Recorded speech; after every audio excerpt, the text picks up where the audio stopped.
Klusums. Tas nav miers. Tas ir signāls.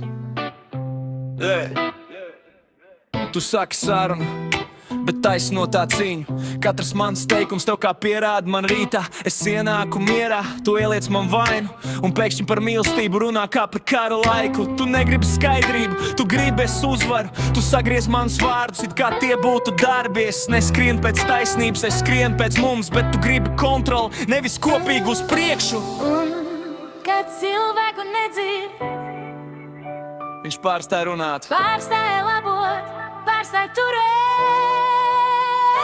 Klusums nav miers, nē, nē. Klusums ir viss pietiek. Klusums nav miers, nē, nē. Tas ir brīdis, kad jūtas aiziet pa kluso. Klusums nav miers, nē, nē. Klusums ir robeža, stop, stop. Klusums nav miers, nē, nē. Tas ir, kad mīlestība vairs nerunā, bet atceras.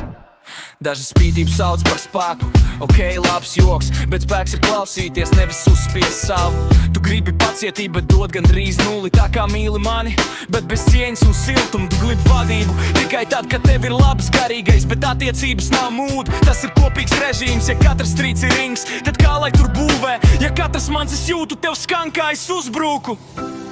Un zini, kas notiek? Vīrietis nepaliek vājš, viņš paliek klusu.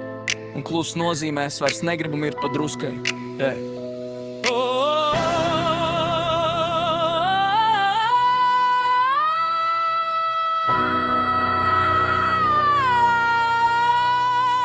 Klusēšana nav miers. Klusēšana ir padošanās. Un padošanās attiecībās ir sākums beigām.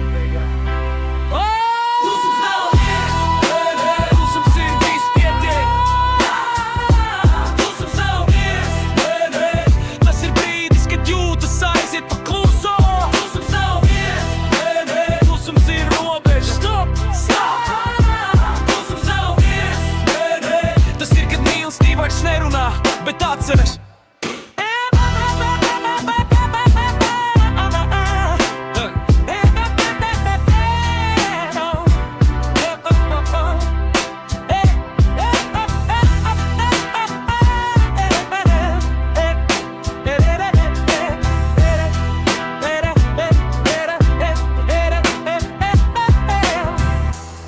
Mīlestība nav uzvara.